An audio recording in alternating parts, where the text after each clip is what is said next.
21. Punya awak lah, Deng. Kalau tak, mana mungkin berani menjualnya?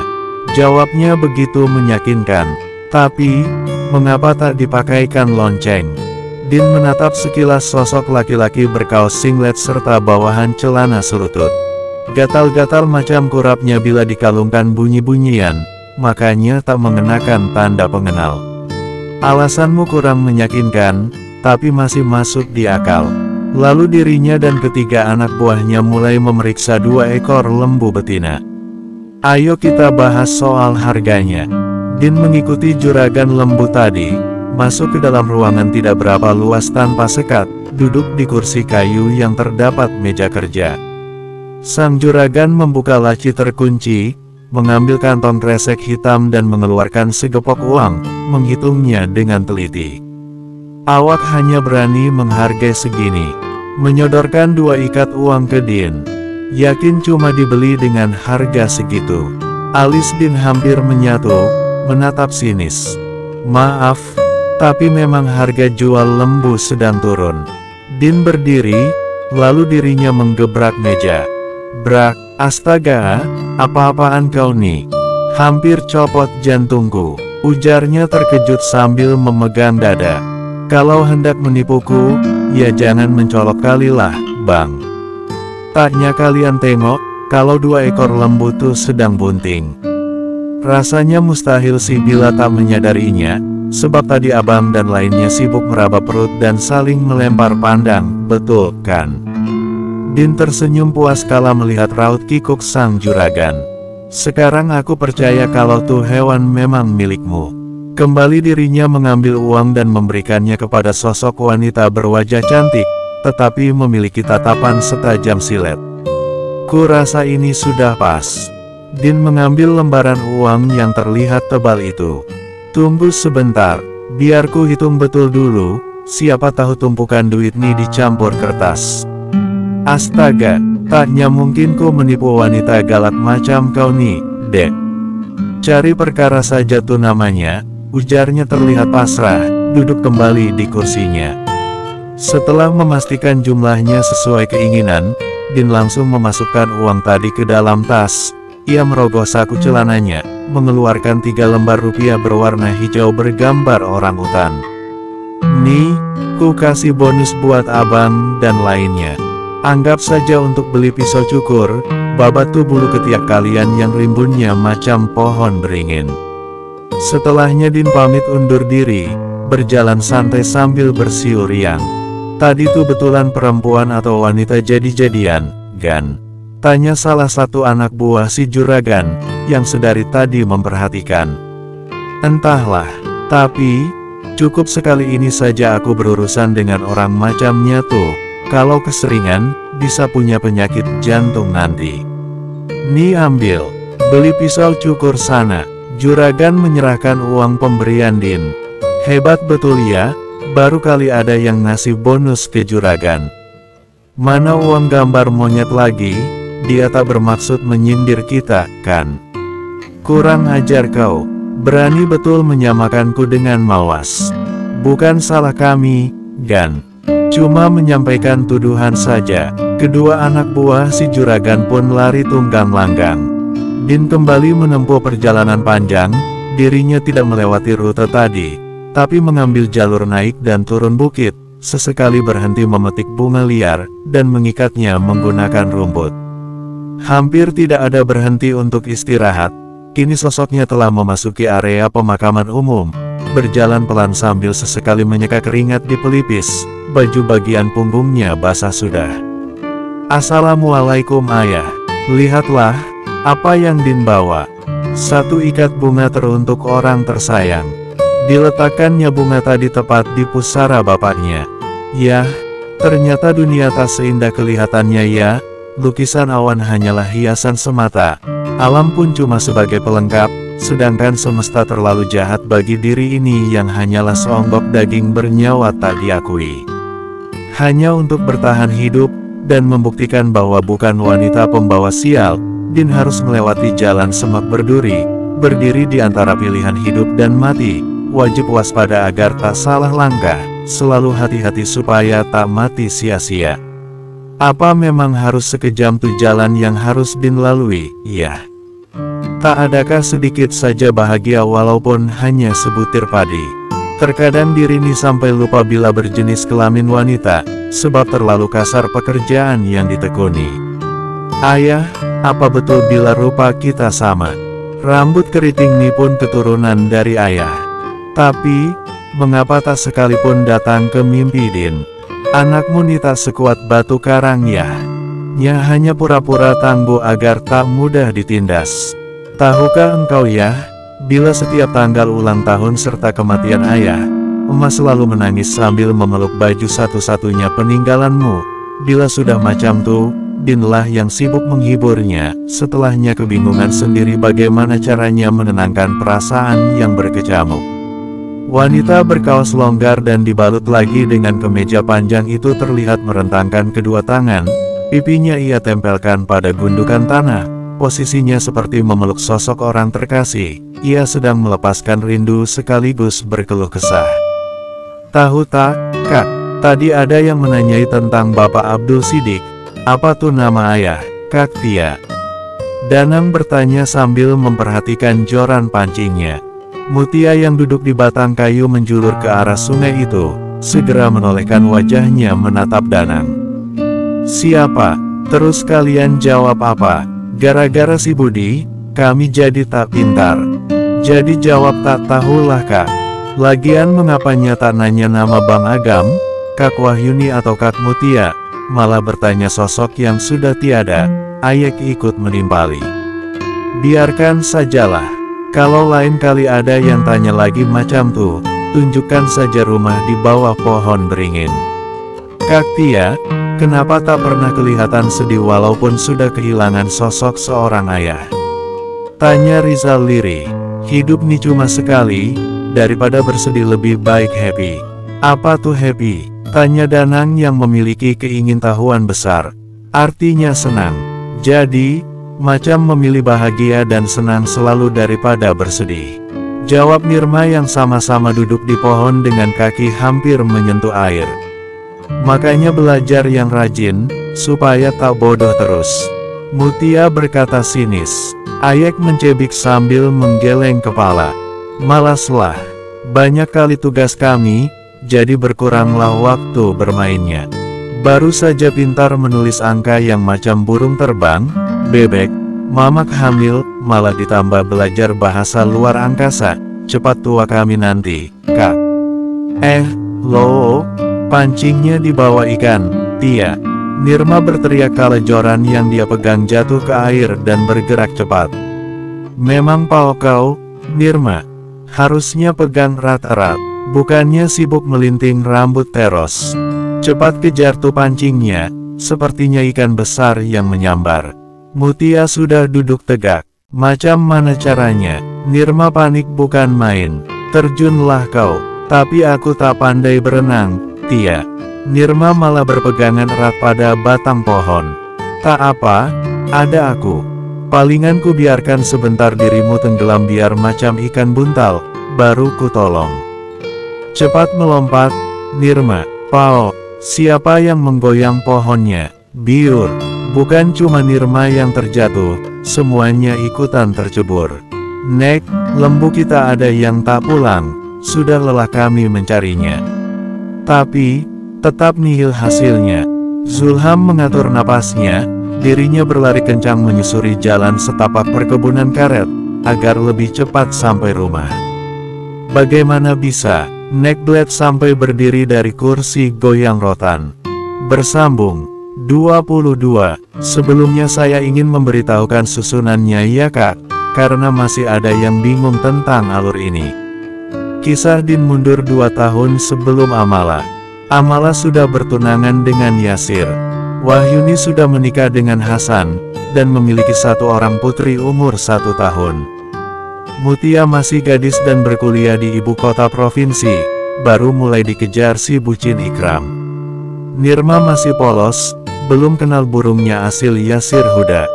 Trio cebol baru berumur 8 jalan 9 tahun. Selamat membaca, *****. Aku tak mencuri, hanya merebut kembali hakku. Kalian merampas uang kematian ayah, membuat hidup emakku layaknya di neraka. Membentuk Zulham menjadi sosok durhaka. Tak mengakuiku sebagai anggota keluarga, tepati begitu bernyali ingin mengendalikan diri ini, dasar manusia tamak tak tahu diri. Biur, seketika air sungai yang tadi tenang kini berkecipak. Din membuang sebuah batu besar yang diikat tali tambang dan terdapat 2 lonceng lembu.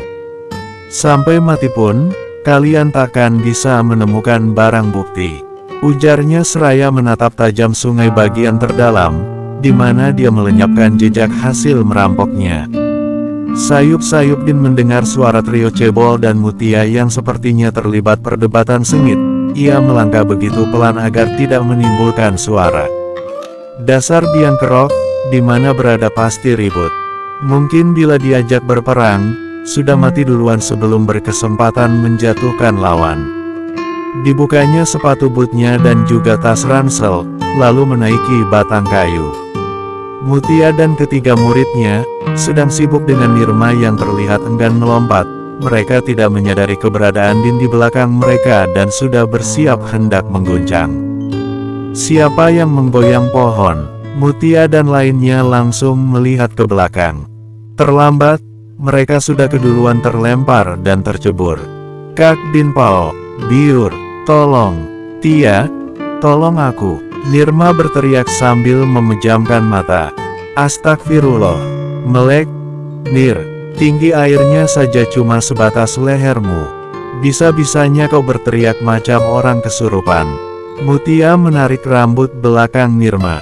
Oh iya ya, kukira sudah tenggelam tadi. Nirma berpegangan pada cabang ranting. Ada-ada saja kakak nih, mana mungkin orang tenggelam bisa berteriak. Dasar Kak Nirma temannya si Budi. Ayek yang juga berpegangan pada dahan, mencibir abis adiknya Amala. Awas Weber, Din ikut menceburkan diri. Berakhir mereka mandi di sungai, berenang ke sana kemari, melupakan pancingan yang entah di mana rimbanya. Seperti itulah kira-kira foto trio Cebol saat bermain di sungai bersama para temannya. Ayok pulang, perut lapar, ikan pun dapat. Sia-sia dari matahari mulai tinggi sampai menjelang sore pun, umpan kita sama sekali dianggurin ikan tak tahu diri. Dikasih makan enak, tapi sok jual mahal. Kelaparan baru tahu rasa. Mutia menggerutu, dirinya jalan paling depan. Kalian saja yang pao, niat mancing apa mau gelut. Ribut betul, ya kaburlah ikannya. Cibir Din, berjalan di tengah-tengah. Lewat belakang bukit rumahmu saja, Tia. Biar tak ada yang melihat kita basah kuyup dan supaya cepat sampai. Bagus tuh, Kak. Nanti tinggal guling-guling saja kita turun bukitnya, sahut Ayek. Kau sana yang menggelinding, aku tak mau. Udah dingin, celana basah, masa mau main tanah lagi, udah macam donat ditaburi tepung gula nantinya. Protes Rizal. Is, tak asik kau, Zal. Balas Ayek. Ternyata seru juga ya, main dan mandi di sungai. Aku sudah lama sekali tak pernah ke sungai lagi. Celetuk Nirma. Kau tuh udah macam induk ayam, Nir. Mengeram saja kerjamu. Main pun cuma rumah-rumahan terbuat dari tanah di bawah pohon nangka, manalah seru. Cibir Mutia. Aku tuh paling suka main pasar-pasaran, apalagi main bongkar pasang yang ada sepasang suami istri dan anaknya. Sanggah Nirma. Udah kebelet kawin apa kau, Nir? Dari dulu tak juga berubah selera permainanmu tuh, Seladin. Aku memang kepengen nikah muda, Kak. Biar nanti kalau punya anak seperti adik kakak denganku. Memang kau sudah ada calonnya. Mutia menoleh ke belakang menatap Nirma. Mereka mengobrol sambil terus berjalan melewati hamparan rumput dan ilalang. Nirma menggeleng. Belum ada, cuma sebatas keinginan saja kok. Siapa tahu diijabah yang maha kuasa. Tak ada yang salah bila ingin menikah muda, asal jangan sampai merebut pasangan orang lain saja. Lebih parah lagi merusak hubungan ikatan suci pernikahan, ucap Din. Ih, jangan sampailah. nikmatnya hanya sesaat, deritanya bakalan seumur hidup. Sebab, apapun itu bila didapat dengan cara tak baik, akan kembali ke diri kita sendiri. Cepat atau lambatnya hanya tentang waktu saja. Hukum tabur tuai itu nyata adanya loh, sudah banyak buktinya. Timpal mutia, betul tuh, siapa yang merebut, suatu saat nanti bakalan merasakan kehilangan juga, mungkin bisa lebih parah dan berkali-kali lipat rasa sakitnya.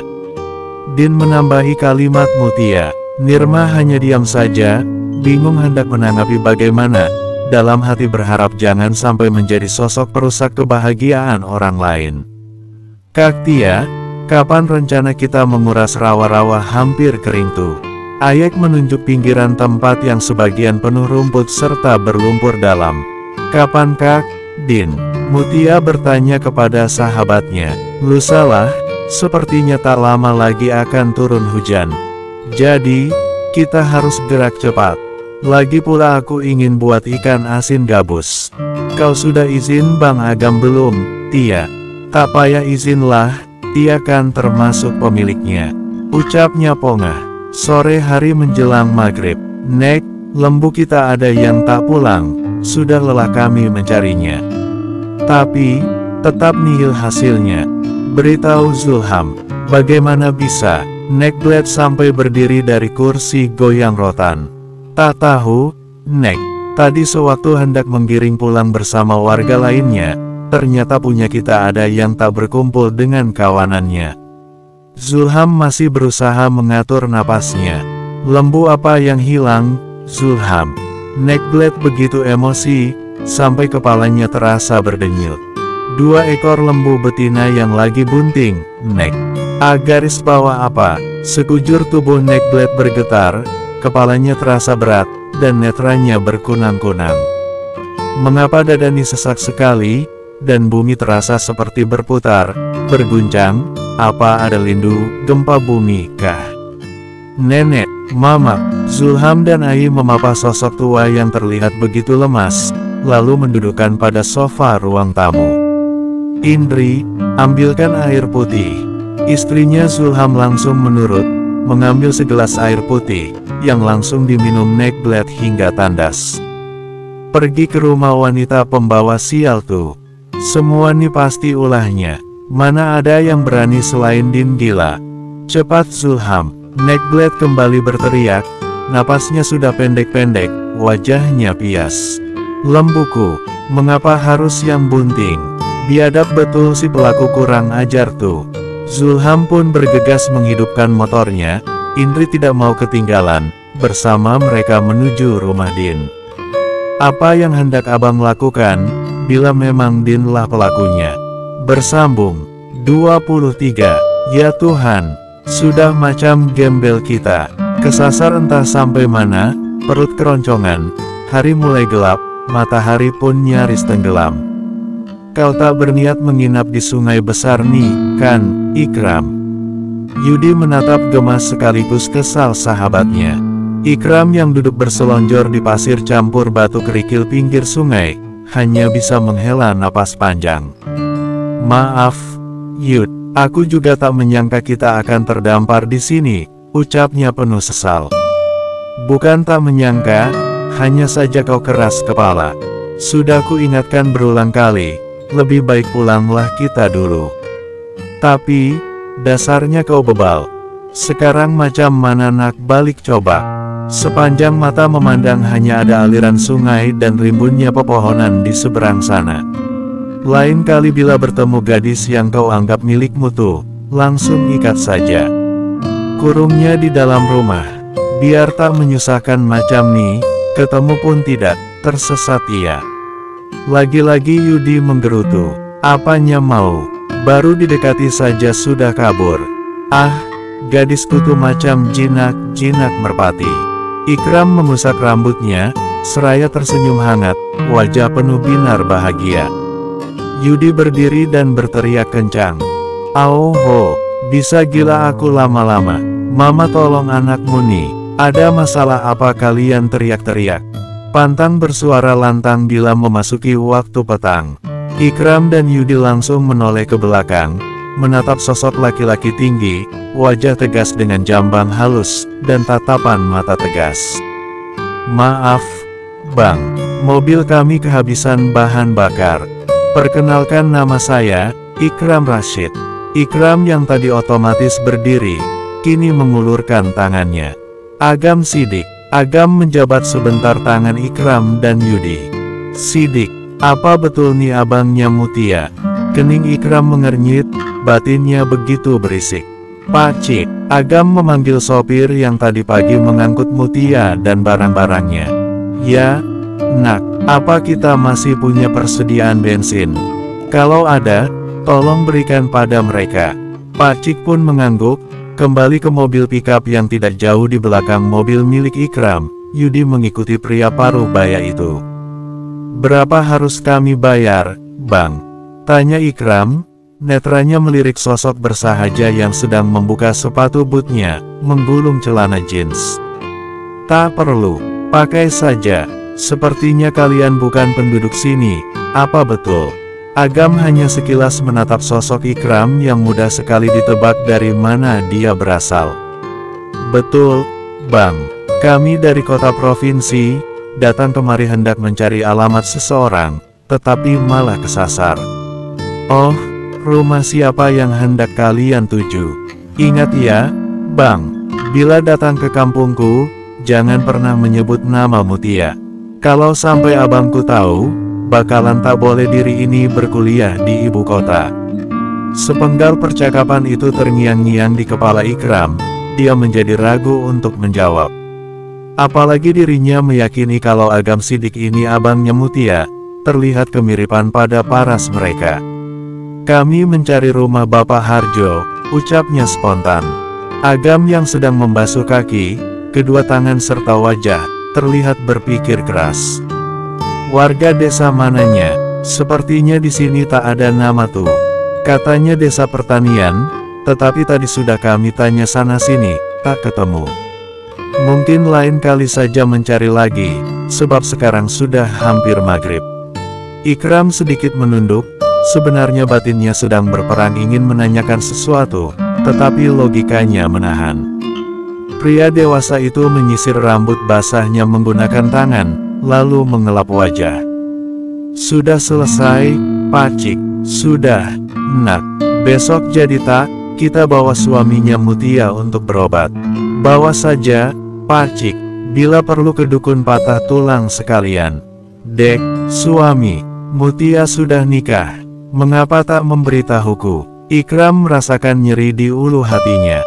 Mampus, itu betulan Mutianya si Ikram. Bakalan ada yang masuk RSJ setelah nih. Kalian sebaiknya bergegaslah keluar dari area sungai nih. Terkadang tak ada hujan ataupun badai, tiba-tiba banjir dan airnya menjadi keruh, dikarenakan hujan gunung. "Terima kasih, Bang."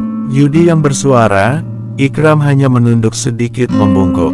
Agam sedikit mengangguk, lalu berjalan ke mobilnya sendiri. "Apa ku bilang, kau di sini macam orang-orangan sawah, nya di sana sedang berpeluk mesra. Belum ada setengah hari ku cakap, jangan berharap terlalu tinggi. Kini kau sudah dihempaskan ke dasar bumi. Sia-sia kita macam orang gila, malah si wanita telah ada yang punya. Malang betul nasibmu wahai sahabat." Yudi menepuk pundak Ikram, sedikit menyeret badan lemas itu. "Cublik gelombang, ayo Kak, main tebak-tebakan." Ikram memilih menyerah, atau semakin gila dalam mengejar Mutia. Sementara itu di tempat lain, Zulham yang mengendarai motor Astrea warna hitam, terlihat berpikir sebelum menjawab pertanyaan sang istri. Entahlah, yang jelasnya harus diberikan pelajaran agar jerah. Tidak lama kemudian, motor Zulham sudah menuruni tanjakan halaman rumah ibunya, bergegas ia menurunkan cagak. "Mau apa kau kemari?" Din keluar dari dalam rumah, tangannya membawa obor menyala. "Buat apa obor tuh, Din?" Bulu kuduk Zulham meremang, apalagi melihat ekspresi datar adiknya. "Untuk membakarmu, bila kau berani macam-macam." "Apa maksud kedatanganmu kali ini, Zulham? Kau tahu betul bila kesabaranku lebih tipis dari isi dompetmu." Din masih memegang obor terbuat dari bambu. Apa betul kau yang mencuri lembu kami, Din? Indri yang maju bersuara, tetapi dia menjaga jarak, masih segar dalam ingatan bagaimana adik iparnya ini menamparkan Winda.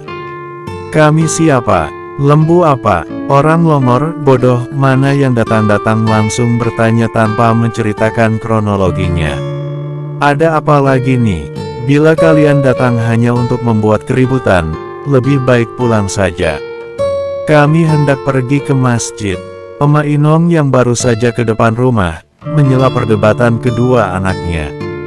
Tak bisa, nenek di rumah histeris sampai hampir pingsan. Nya begitu terpukul kehilangan hewan kesayangannya, mana lagi bunting pula. Awas kalian, aku hendak menggeledah rumah nih. Zulham sudah maju mengikis jarak. Din yang kesal, tanpa ragu mengarahkan obornya, secepat mungkin ujung nyala api itu menyulut jari Zulham. Setan kau, Din. Zulham mengibaskan jari tengahnya yang dibakar oleh sang adik.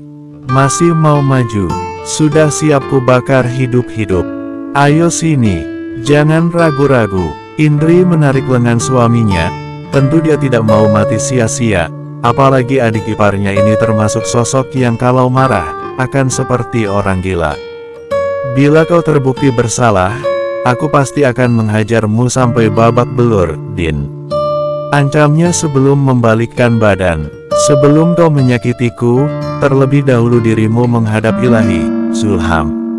Nyali tak seberapa, tenaga pun macam ayam kena ayan, tapi sudah sok-sokan mengancam, mimpimu terlalu berlebihan abangku yang malang. Din terkekeh sinis. Naik, Bang. Indri yang mengendarai motor, tanpa berpamitan mereka pergi dari sana. Emak Inong yang sudah mengenakan mukena, berdiri di depan putrinya. Apa yang diucapkan Zulham betul, Din. Kau mencuri lembu Neckblade. Mutia, siapa sosok laki-laki kota yang gencar mencarimu? Kau berpacaran dengannya. Bersambung. 24. Apa yang diucapkan Zulham betul, Din. Kau mencuri lembu Neckblade. Din menaruh obornya pada bambu berlubang besar yang tertancap dalam tanah, lalu menggenggam erat tangan ibunya. Bukan mencuri, tetapi mengambil hak kita. Bukankah emak yang mengatakan kalau uang asuransi kecelakaan ayah tuh banyak dan mereka belikan lembu serta 1 hektar kebun karet, betul tak? Emak Inong mengangguk. Ia memilih membeberkan semua hal tentang sosok sang suami beserta keluarganya, tidak ada yang ditutupi. Berapa ekor yang kau ambil, Nak? Cuma 2 ekor lembu bunting, Mak. Tadinya mau narik 5 ekor sekaligus, tapi tak mungkin bisa, sebab perjalanannya juga jauh sangat. Apa emak marah? Dalam kegelapan malam, Din memperhatikan raut ibunya yang masih terlihat cantik walaupun telah dimakan usia. Sama sekali tak marah, emak malah ingin meminta maaf kepadamu, Din. Maaf, karena ketidakberdayaan diri ini, kau harus melakukan hal-hal penuh resiko. Emak Inong memeluk putrinya, seketika air matanya jatuh. Emak sama sekali tak berguna ya, Nak. Gelar ibu cuma pemanis semata. Nyatanya tak berarti apa-apa, hanya bisa mempersembahkan kehidupan seadanya. Karena emak, kau kehilangan masa remaja, hakmu pun dirampas mereka. Ya Rab, tolong maafkan hamba. Din melerai pelukan mereka, mengecup sayang pucuk kepala ibunya yang tingginya hanya sebatas pundak. Emak adalah ibu terhebat di dunia nih. Tak pernah mengeluh apalagi putus asa, terus berjuang melewati aral melintang. Din bangga memiliki engkau wahai wanita perkasa. Uang hasil penjualannya, kau simpan di mana, Nak? Tanya emak Inong lirih. Din titip pada Amala, Mak. Kalau diletak di rumah nih bisa berisiko, pasti Zulham dan lainnya tak begitu saja percaya. Bagus, anak emak sangat hebat, selalu hati-hati, penuh perhitungan. Kau tuh mirip sekali dengan ayahmu, Din. Cuma beliau tidak suka berantem macam dirimu. Emak Inong bertambah mengeratkan pelukan mereka. Kalau sudah macam nih, pasti emak rindu sangat dengan ayah, kan? Godanya dengan senyum masam dan air mata berlinang. Kak Din, emak keduanya Tia, jalan yok. Seruan itu melerai pelukan ibu dan anak. Din dan emak Inong cepat-cepat menghapus air mata mereka. Setelah memastikan pintu rumah tertutup rapat dan terkunci, Din mengambil lagi obornya dan menaiki tanjakan agar berkumpul dengan lainnya. Mutia, Amala, Nirma, tidak ketinggalan trio cebol yang membawa obor. Mereka menunggu Din dan emak Inong. Mana yang lainnya? Din meninggikan obor agar dapat menjangkau lebih jauh lagi dalam memandang. Oh, masih jauh di belakang. Semangat betul kalian berjalannya. Tentulah, Kak, kami tak mau ketinggalan jajanan pasarnya. Mana ada kue Nagasari, klepon, dan apalagi Kak Mala? Tanya Mutia. Kue timpan, kumbu, minumannya wedang jahe dan teh hangat, jawab Amala. Ayo jalan, seru Zikri yang sudah sampai pada barisan para wanita. Din, berikan obornya padaku. Emak Inong, sini masuk barisan para mamak. Maksyam ibunya Amala, sedikit bergeser dari posisinya. Terima kasih Maksyam, ucapnya tulus. Ayek, Rizal dan Danang, kalian bergabunglah dengan anak-anak di depan sana. Hati-hati bawa obor, jangan sampai rambut kalian terbakar macam tempo hari. Agam berseru tegas. Siap, Bang, seru trio cebol. Barisan depan diisi anak-anak baik perempuan maupun laki-laki, setelahnya para orang tua, kemudian remaja putri, dan paling belakang pemuda serta bapak-bapak. Warga desa Jamur Luobok hendak pergi ke masjid besar, di mana sedang diadakan acara Maulid Nabi Muhammad SAW. Mereka berjalan sambil membawa obor dan ada juga senter, saling bercengkrama hangat. Keakraban itu sungguh elok dipandang mata, walaupun belum ada listrik, tetapi tidak mengurangi semangat, apalagi kebahagiaan para warga. Din sedikit melambatkan langkah kakinya, berkata lirih. Zikri, kau tahu tak, di mana tempat jual beli kereta, motor, bekas yang terpercaya? Siapa yang hendak beli, kaukah? Cublik gelombang kalau di Sumatera Utara dan sekitarnya, rata-rata menyebut motor itu kereta. Ada juga yang bilang motor untuk mobil, serta pasar tradisional disebutnya pajak. Bila cocok harga, rencananya sih iya. Sama siapa kau hendak pergi melihat-lihat, Din? Tentulah dengan Tia. Mana bisa Kak Din pergi sendirian, apalagi bila naik sudako, angkot bisa-bisanya tak balik lagi ke desa kita. Kak Din tukang mabok perjalanan, sampai macam orang hidup segan mati pun tak maunya. Mutia menyela begitu cepat. Nur, kau ikut juga kah? Tanya Agam. Kedua anggota keluarga Sidik terlihat lebih antusias daripada Din. Iya, Abang, malah menunduk setelah menjawab. Besok, kita pergi bersama ke kota kabupaten dengan naik pickup saja. Ucap Agam final. Netra Mutia membulat sempurna, barisan gigi rapinya terlihat semua dikarenakan terlalu lebar. Ia tersenyum. Abang betulan ikut, kan? Mutia menggoyang lengan Agam. Jawab Bang. Jangan berlagak macam orang sariawan. Iya, Tia, wahai waktu, berputarlah lebih cepat. Tia sudah tak sabar hendak jajan mie sop, es cendol, mie Aceh, tempe mekar macam tampah, terus apa lagi ya? Plak, makanan terus yang kau pikirkan. Din memukul pundak Mutia, menarik gadis itu merapat padanya, lalu berbisik lirih. Mutia, siapa sosok laki-laki kota yang gencar mencarimu? Kau berpacaran dengannya. Din sudah dapat menebak siapa gerangan, mana mungkin ada pemuda mencari sosok yang sudah tiada, apalagi berasal dari kota, sudah jelas tujuannya adalah Mutia. Cakap apa kakak nih? Tia tak paham, apa dia yang datang? Yakin? Atau mau ku berteriak biar Bang Agam dengar? Bisa habis kau nanti disidang olehnya. Mutia melingkarkan tangannya pada pinggang Din. Janganlah Kak, semua bisa kita bicarakan baik-baik, nanti Tia cerita. Tapi, yang jelas laki-laki itu bukan orang spesial, cuma pria kebanyakan kerjaan. Terus sajanya mengekor macam anak entok. Begitu sampai di masjid yang terang benderang dikarenakan menggunakan generator genset, para warga mulai berpencar, mencari tempat duduk yang dibagi menjadi beberapa kelompok, laki-laki terpisah dari para wanita. Acara Maulid Nabi Muhammad SAW berjalan lancar, penuh hikmat, dan tentu saja berlimpah jajanan mulai dari kue basah sampai kering, seperti keripik pisang dan singkong, yang masing-masing dikirim dari rumah para warga. Pagi hari, Din sudah siap dengan penampilan berbeda dari biasanya yang selalu mengenakan kaos ataupun kemeja dipadu-padankan dengan celana jeans panjang. Hari ini dirinya memakai celana longgar, baju panjang serta hijab instan. Wih, cantiknya kakakku nih. Walaupun macam gorden kedai makan.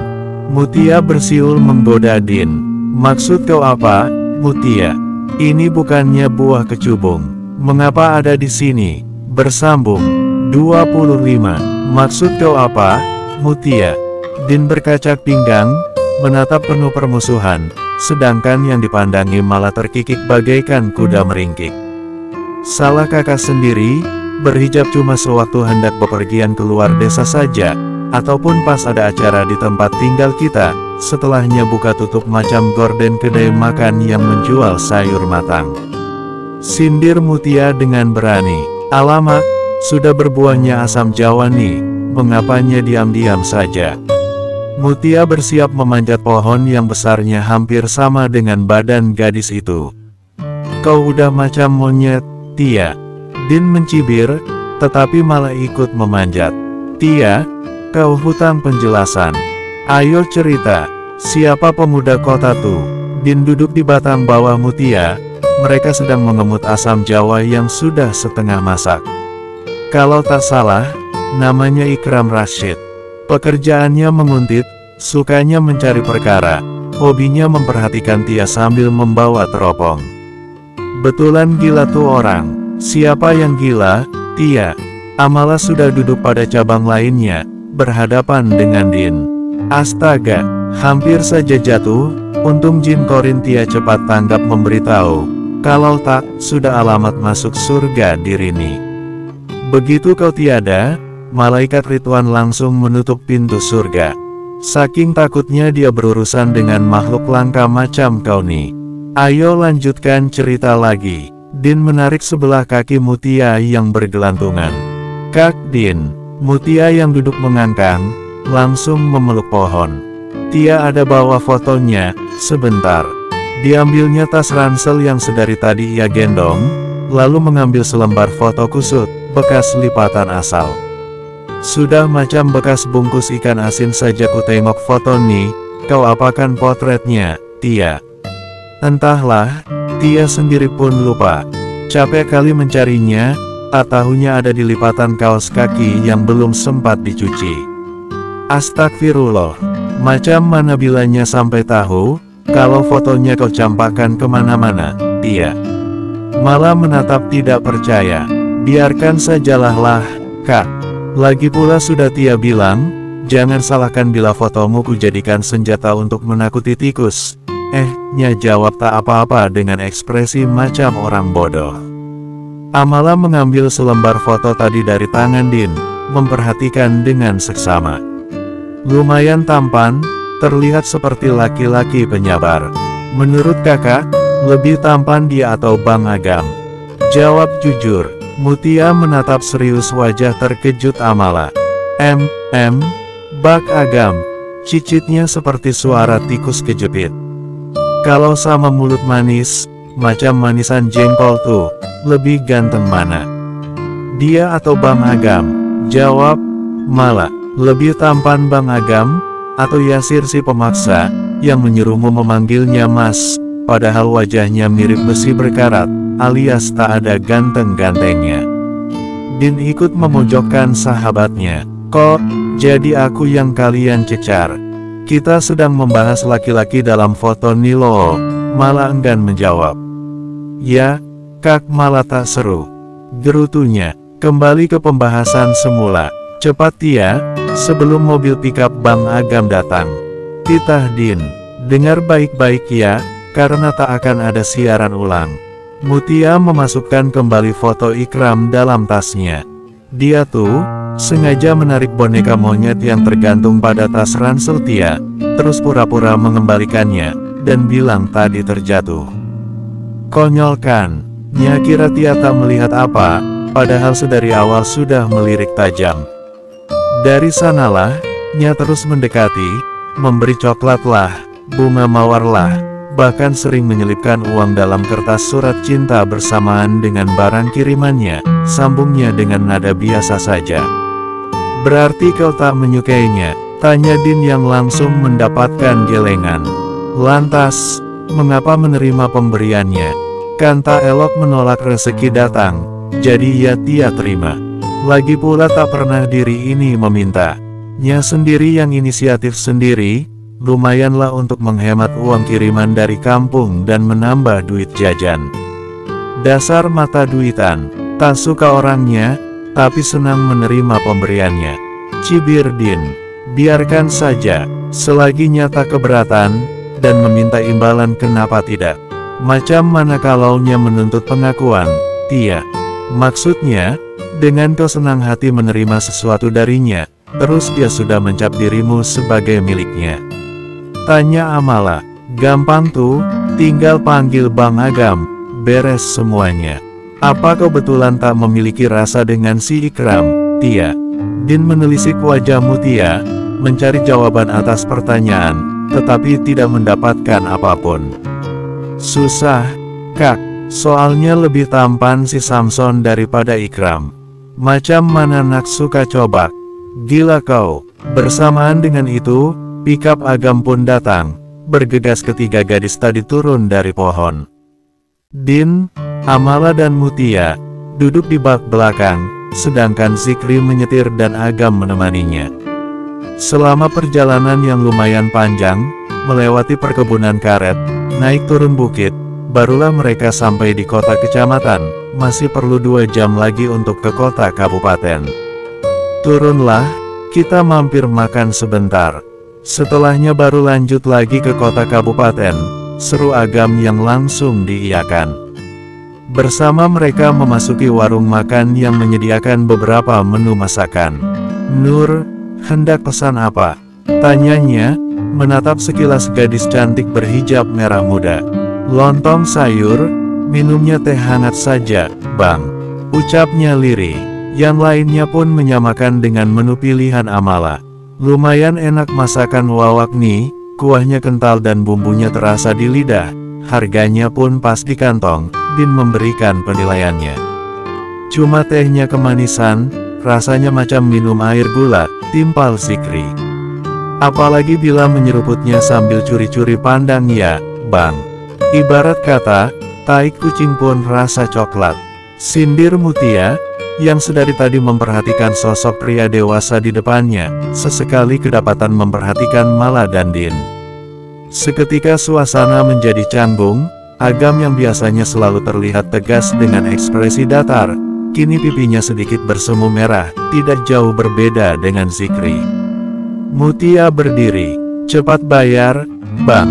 Kasihan para pengunjung yang lainnya tak dapat tempat duduk. Nanti juga kalian akan puas menatap sosok bidadari kecebur kali. Din mengambil hansaplas dari dalam tas selempangnya. Mulut kau nih, memang cocok dilakban, Tia.